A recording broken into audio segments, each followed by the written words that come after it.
Yes, I'm Janet Thomas, and I'm one of the co-founders of the Lafayette Community Garden. We started planning in 2008, and actually it's been this is our 11th season. It took us a few years to get permits and funding. It's a cooperative garden. We work as teams. We collaborate. There are now about 120 members, 85 active families, but we want to encourage the community, anyone, to come anytime that we're open, because we'd love to see this be a community resource. And how does it work? Do people pay a membership fee, or do they just... Yes, there's a $100 person membership fee for the year, or $150 for family, but we do also have an agreement if it's a hardship for any family, they don't have to pay. Anyone who is a working member who works at the garden can take produce at the end of a workday, or 24/7. They can come into the garden, sit and use the garden just to, if they want, for peace and tranquility, and then take home harvest that's in our harvest bin that I'll show you. And why was it important for you to start this initiative in this community, and what are you getting out of doing it? Okay, well, I taught environmental science at Acalanes High School, and it really brought me back to the earth. Established a little outdoor classroom by the creek. Lafayette's full of beautiful riparian rich ecosystems, and we found this spot that's right along Lafayette Creek. So part of what I get out of it is not just the incredible sense of community and groundedness from the gardening, but also the knowledge that I'm on a creek that's very much like it has been for hundreds of years here in Lafayette. It's just a rich, beautiful ecosystem here. Beautiful. And let's walk and talk, and you can give us a tour at the same time. Your daughter also went into a similar field? Yes, Annie is now the sustainability director at St. Mary's College. Okay. And she was also in my environmental science class. And she grew up gardening with you as well? Yes, yeah. So it's a family tradition too? Yes. Okay. So this is actually, you can see, this is when a member comes, we ask them to do two things. One is to get their name tag. So you can see we have our 120 members or so here name tag. We want to make sure everyone gets to know one another. Awesome. The community building aspect. Yes, and then ask people to come over to this area here. And we have here are listed our work tasks for the week. And this is a collaborative effort. We have 4 active teams. 3 of them monitor the vegetables, and they're classified by growing needs. So we have a team A, a team B, and a team C, or crop A, crop B, crop C, based on their growing needs. And they have 4 or 5 leaders, and they designate for their crops. And you can see this is the orange team. Okay. Or the A team. So about a third of our beds are A. And what are we growing here? This will be eggplant and peppers. So they'll be going in soon. Now, if I'm a community member, I could get a portion of the eggplants and peppers, Yes. regardless if I'm helping with watering flowers or what my task is. Right. Very As long as if you're a week, we have 2 types of memberships. We have one that's a working member, and we ask them to devote 6 hours a month to work, and they can come either as a water on their own, or come weed on their own, or they can come during our work days. We have 3 work days a week, 3 work sessions, which are Tuesdays 4 to 6, Thursdays 9 to 12, and Saturday 9 to 12. Okay. And that's when we're open to the public as So that's the work team. Yes. And then what's the other kind of membership? Well, the other kind is associate member, and these are people who like to we have a weekly newsletter that goes out.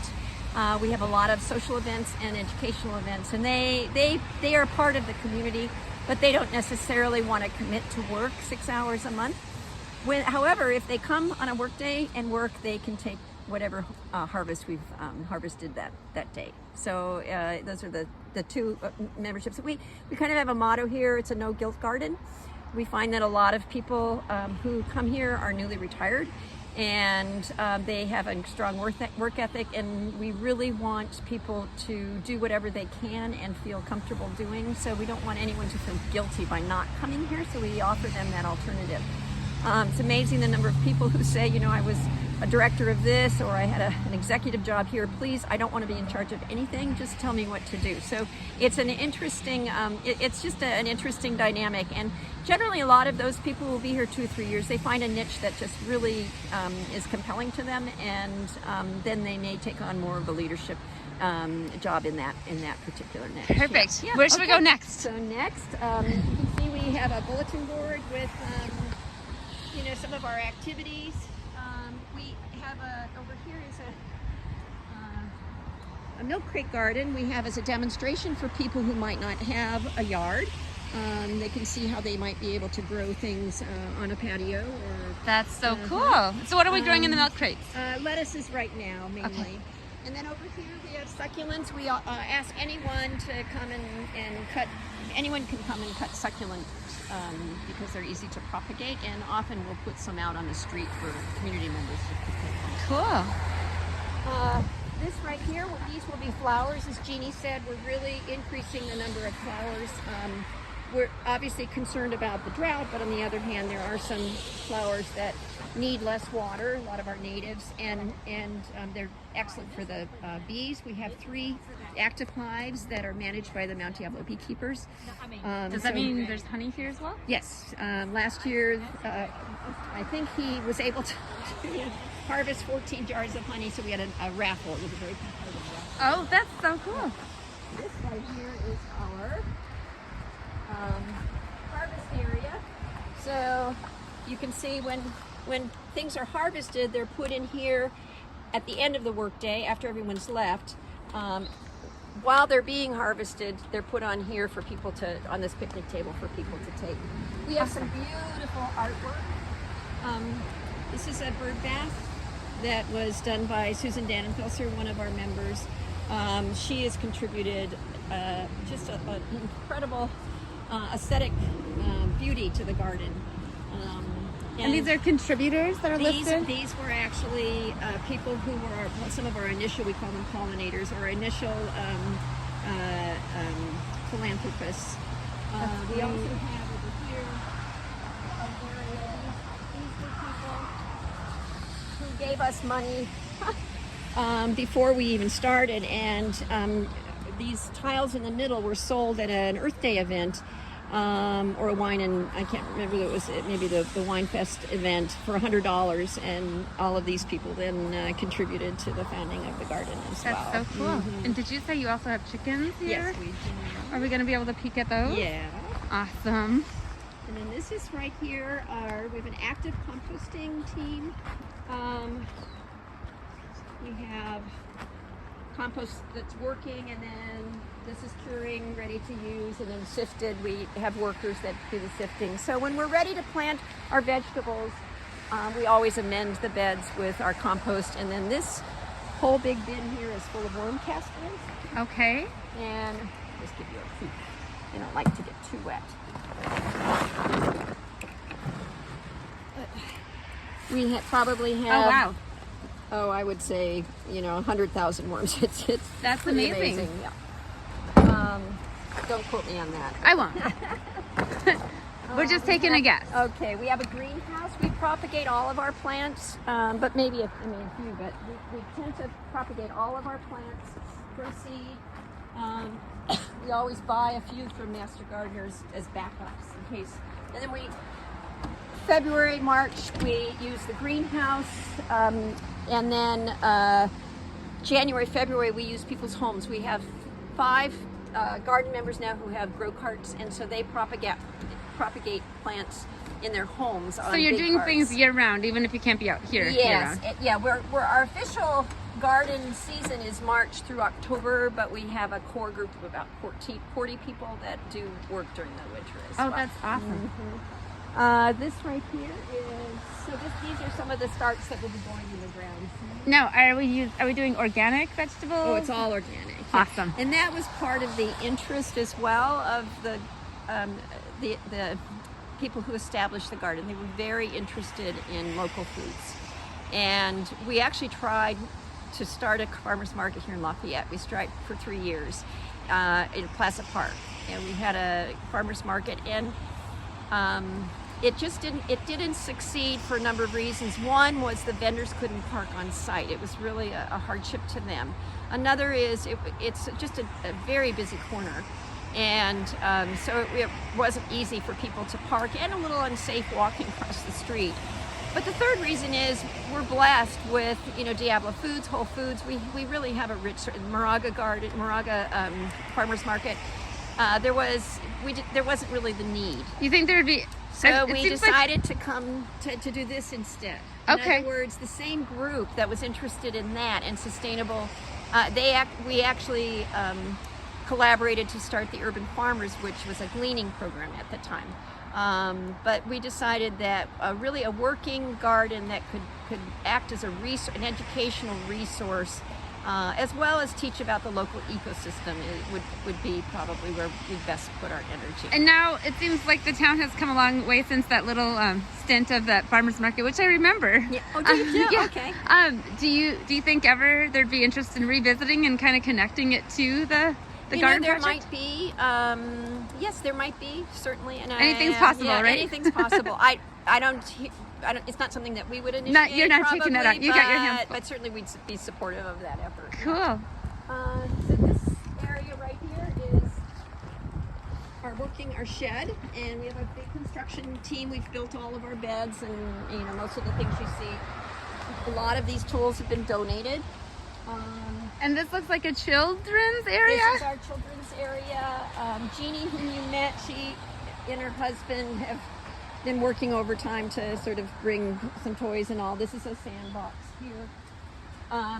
The deck was built by an Eagle Scout. We've now hosted 16 Eagle Scout projects. So an Eagle Scout built this wonderful platform. It's been really nice. Yeah. Super so this cute. Is a place for, and if one comes on a Sunday afternoon, often there's a family here having their lunch or whatever, and we encourage our members to do that. So you could come here anytime. A member can, and anyone else could come with a member. Got it. Yeah. Okay, Mhm. great. So you can see some of our new veggies growing. This is interesting. For some of our crops that were ravaged by squirrels and rats and other rodents, we've built a few different models of cups to basically demonstrate to community members of cages. And then the one negative is you don't want any flowers under here because you want bees to be able to get to them. So generally we put our this bed here. From here on is pretty much native. Okay. So we have these beautiful oaks. And we've got this beautiful piece here, bottle tree. It's a blue bottle tree.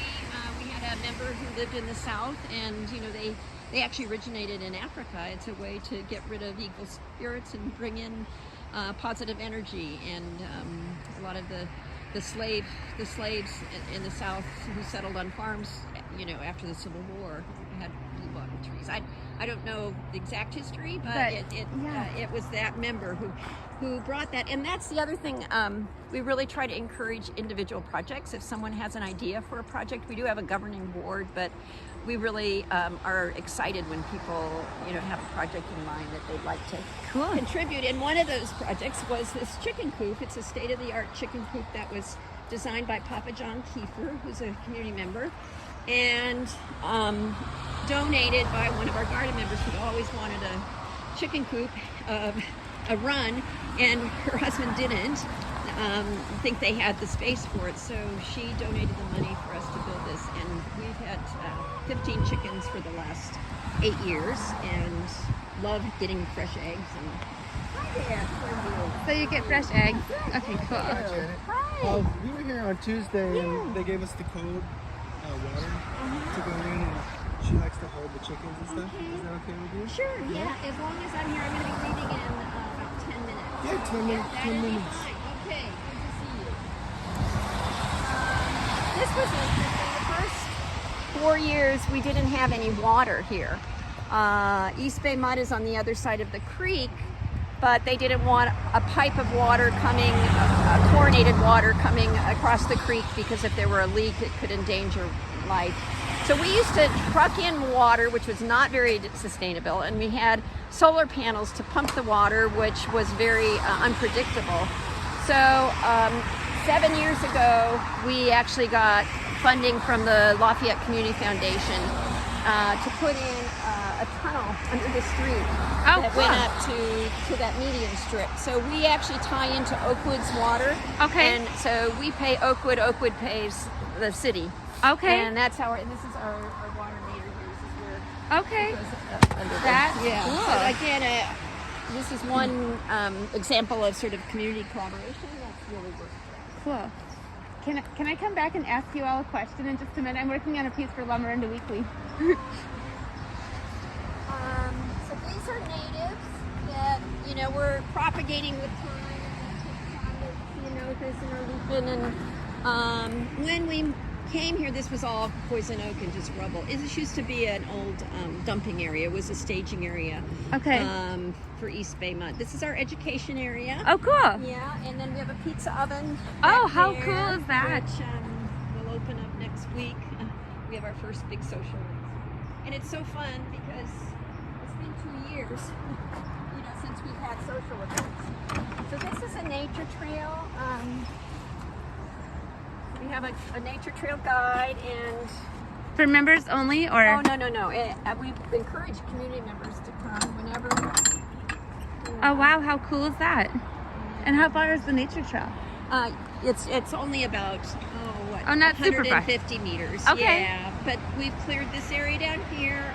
We've had a couple of 3 now summer sessions of Native American workshops, and do cool. our acorn planting down here in this Okay. area.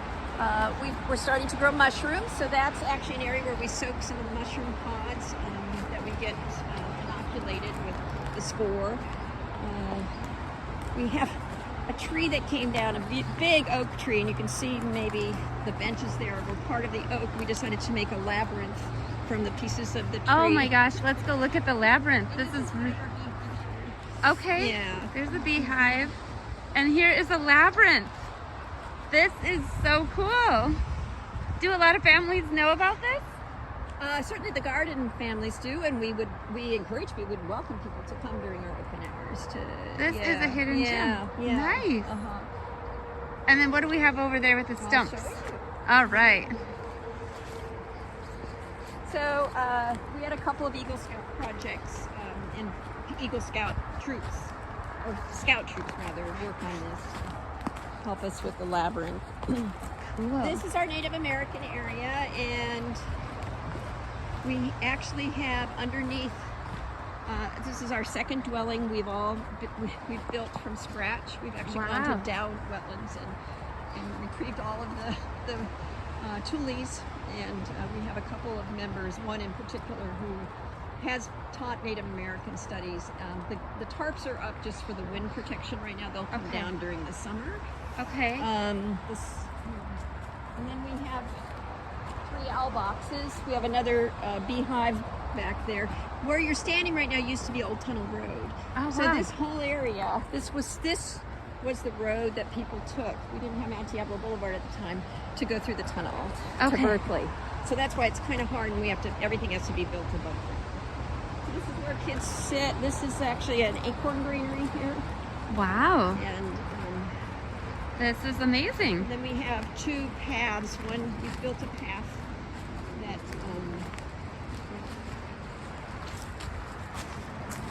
So this is Lafayette Creek, and we know there are so many artifacts people in the neighborhood have shared actually with us. We know that there was very active Miwok population here. Lafayette was one of the densest populated Native American areas in the whole country because of the climate and the richness of the ecosystem. So this along the creeks, obviously the most desirable place to live because of the fish and other wildlife. So we know that this, until the late 1700s, it was about 1780 that most of the Native Americans were sent to the missions, and by the early 1800s most of them were gone. There were thousands. It's interesting how issues of diversity, equity, and inclusion also relate to environmentalism in such a Yes. Now, have we ever thought about like land acknowledgements and things like Yes. that? Is that something that happens We here? we have consulted with Native Americans, and we are probably going to collaborate down the road with the public schools to develop a curriculum, but want to make sure that we include Native Americans in developing that curriculum. We've already had 2 meetings with an elder, Marge, who grew up in the Yosemite area. She's a Miwok. As far as land acknowledgement, we haven't discussed that, but we're certainly aware of and respectful of honoring the history of those. That's really cool. Yeah. Okay. So I'm gonna go catch a quote from this family, but before I know you have to go. I 'cause- wanted to give you the handout I have is frequently asked questions. It's a handout that we give to new members. Okay, And- I'm gonna take that from you. And before Okay. that, you're a woman of many hats and many things, and the next thing on your agenda is that you have to pick up your grandchildren. Yes, but right. what's your pitch? Why should people get involved with the garden for Earth Day? And I'm gonna get you in here. Okay. I just think now more than ever in our culture, in our time in history, we need grounding to get us back to values that are just really important, to nourish our souls, to nourish our planet, to basically remind ourselves of the natural rhythms that are so healing and so important. The sense of community that's fostered here is again something that I think we all could benefit from, and we certainly did during COVID, but during these troubled times, that's been real important as well. And then I think one has a better respect, enthusiasm about helping the environment if one has had exposure. So one of our missions, and you'll see when you look at our mission statement and all, is to give that exposure to the community. We want this to be a community resource where people can be reminded of just how important it is just to live simply, to stay attached to those things that are important. Some people would say, well, the problem of climate change and environmental issues are it's too big. Why does this We all garden have make to a difference? well, I shouldn't say have to, but it's important for everyone to do what they can. Start where you that's are. all we can do. That's all we can do, and maintain hope.